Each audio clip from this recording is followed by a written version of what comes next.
بسم اللہ الرحمن الرحیم۔ السلام علیکم۔ سٹوری پوائنٹ پہ خوش آمدید۔ میرا نام انسا ہے۔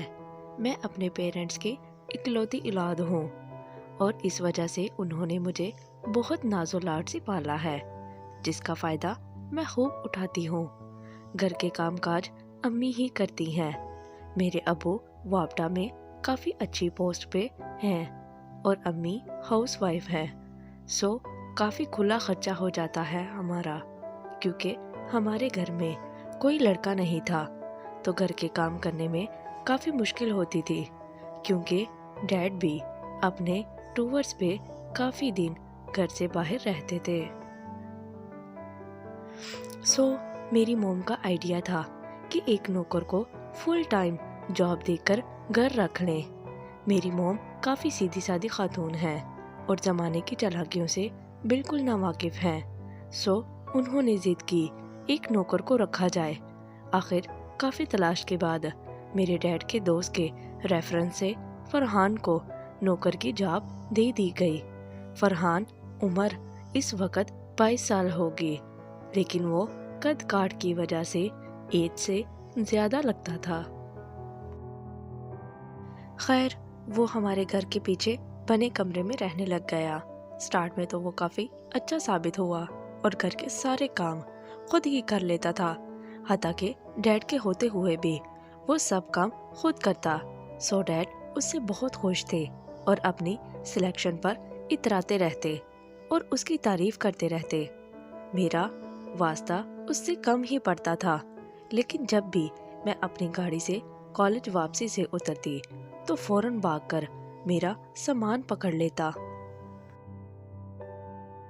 اور میرے سینے کو غور سے دیکھتا جیسے کچا کھا جائے گا۔ باقی سب تو ٹھیک تھا، لیکن وہ بہت عجیب اور گندی نظروں سے دیکھتا تھا۔ جب بھی میری امی بغیر دوپٹے کے پھرتی یا کہیں بیٹھی ہوتی تو وہ ہر وقت ان کو تاڑتا رہتا۔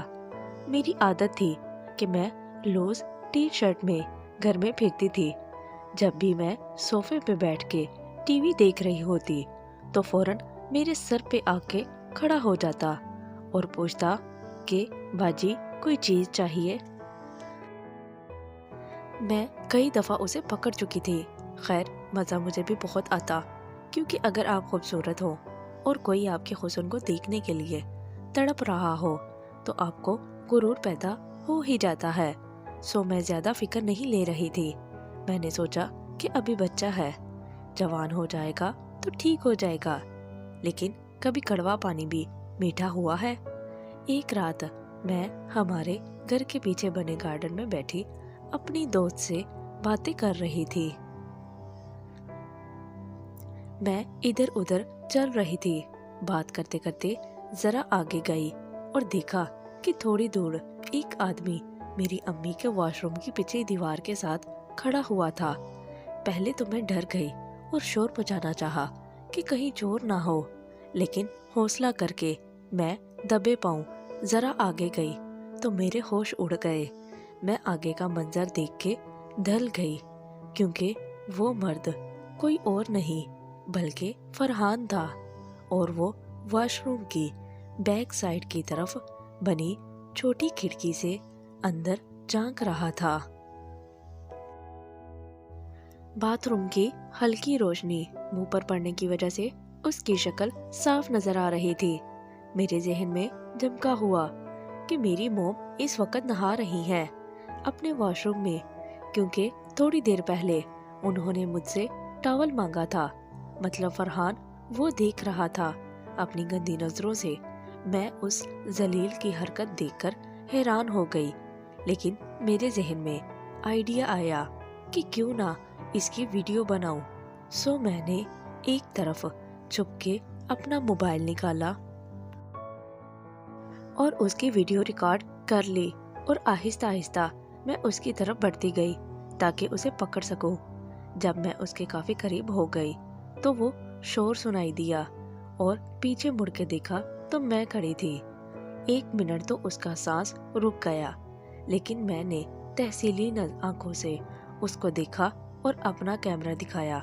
وہ ڈر گیا۔ میں نے اسے کہا کہ گارڈن میں آ کے میری بات سنے۔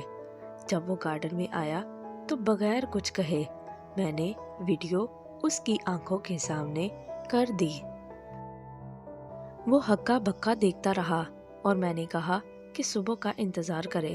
ساری رات میں سوچتی رہی کہ کیا کروں اس کا، ڈیڈ کو ویڈیو دکھاؤں، لیکن اس میں میری امی کی بھی بدنامی ہو جاتی۔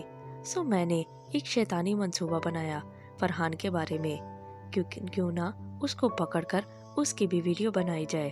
یہ آئیڈیا مجھے اچھا لگا اور پھر ایسے ہی معمول کے مطابق زندگی گزرتی رہی اور میں اس واقعے کو بھول گئی۔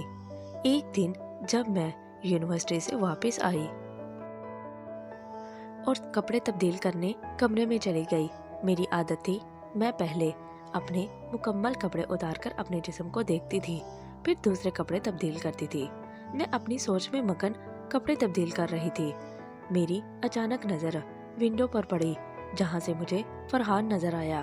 ونڈو کے شیشے ایسے تھے جن میں روشنی والی سائڈ سے نظر آتا تھا، کیونکہ اندر لائٹ جل رہی تو باہر سے آسانی سے دیکھ سکتی تھی۔ میں نے فرحان کو دیکھا، وہ ونڈو میں سے مجھے دیکھ رہا تھا۔ میں مکمل برہنہ حالت میں تھی۔ میں نے خاموشی سے کپڑے تبدیل کیے اور فرحان کو سبق سکھانے کے لیے پکا ارادہ کر لیا۔ اگلے دن چھٹی تھی، میں نے ناشتہ کر کے اس کو اشارے سے بلا کے علیحدہ آ کے بات سنے۔ وہ فل ڈرا پڑا تھا اپنی قسمت کے بارے میں۔ میں نے اسے کہا کہ میں کسی کو بھی نہیں بتاؤں گی، تم رات کو 12 بجے میرے روم میں آنا، میرے کمرے کی بیک کھڑکی سے۔ 12 بجے جب وہ اندر آیا تو مجھے دیکھ کر حیران ہو گیا کہ یہ کیا ماجرا ہے۔ اگر وہ مجھے خوش کر دے تو میں کسی کو اس کی ویڈیو نہیں دکھاؤں گی۔ وہ پہلے تو شک میں پڑ گیا، لیکن جب میں تھوڑی جھک کے اس سے پوچھا تو اس کی آنکھوں میں چمک آ تو گئی۔ وہ کہنے لگا کہ ٹھیک ہے، لیکن آپ ویڈیو ڈیلیٹ کر دو گی نا۔ میں نے اسے بیٹھنے کا کہا اور اپنی ٹیبل سے دودھ اٹھانے کے لیے چلی گئی، جس میں نے تھوڑی سی غنودگی والی کوئی دوا ملائی تھی۔ ہلکی ہلکی نیند کے لیے میں نے اسے دودھ پینے کو کہا، جو وہ فوراً پی گیا۔ میں اس کے پاس جا کے بیٹھ گئی اور اس سے دھیمے لہجے میں باتیں کرنے لگ پڑی کہ یہ ہمارے درمیان سیکرٹ رہے گا۔ وہ راضی ہو گیا۔ اس نے کہا، کیا آپ کا کوئی بوائے فرینڈ نہیں ہے جو آپ اس سے مل کر مزے کر لو؟ یہ بات سن کر مجھے اس ذلیل پر بہت غصہ آیا، لیکن پلان کے مطابق اس کو اسمائل دی۔ میں نے پوچھا کہ میری امی کو دیکھنے کا شوق تھا نا؟ چل اب امی کی بیٹی کو ہی دیکھ لے۔ وہ رونے لگ پڑا اور آنکھوں سے آنسو نکل آئے تو میں نے ہاتھ منہ سے اٹھا لیا۔ وہ منتیں کرنے لگ گیا کہ آئندہ کبھی نہیں کرے گا، معافی دے دو، لیکن اب بدلے کی بجائے میرے اندر حیوان آ چکا تھا۔ اب فرحان میرا تجربہ بننے والا تھا۔ میں نے طنز کرتے ہوئے کہا، نہیں ابھی تو پارٹی شروع ہوئی ہے بیٹا۔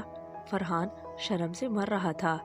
پھر میں اٹھی اور اپنا موبائل نکال کے لے آئی۔ اس کی ویڈیو میں میں نے پہلے فرحان کا منہ دکھایا۔ فرحان کیمرے سے منہ چھپاتا رہا، لیکن کوئی فائدہ نہیں تھا۔ پھر میں نے ویڈیو پاز کر دی۔ پھر میں اٹھی اور اسے پوری ویڈیو دکھا دی اور اس کے سامنے ایک کاپی اپنی فرینڈ کو سینڈ کی، جو کہ میری ہی سیکنڈ ML تھی، اور اسے دھمکایا کہ اگر وہ کل گھر سے نہ بھاگا تو میں ویڈیو انٹرنیٹ پہ ڈال دوں گی۔ وہ راضی ہو گیا اور میں نے کپڑے پہن کر اسے بالوں سے دوبارہ کھینچا اور غصے سے بولا، کل صبح تم مجھے نظر نہ آنا اور دفع ہو جاؤ اب۔ میں نے اس کی رسیاں کھول دی اور چھری پکڑ لی حفاظت کے لیے، لیکن وہ پہلے ہی ختم ہوا پڑا تھا۔ وہ کپڑے پہن کے کھڑکی سے نیچے اتر گیا اور صبح جب میری آنکھ کھلی تو امی فرحان کو آوازیں دے رہی تھی، لیکن فرحان سن نہیں رہا تھا، اور سنتا بھی کیسے؟ وہ تو بدنامی کے ڈر سے جا چکا تھا۔ 2 دن بعد اس نے ابو کو فون کیا کہ میرا بھائی مر چکا ہے۔ 2 دن بعد اس نے ابو کو فون کیا کہ میرا بھائی مر چکا ہے، اس لیے میں کام پر نہیں آ سکوں گا۔ پھر اس دن کے بعد وہ دوبارہ کام پر نہیں آیا۔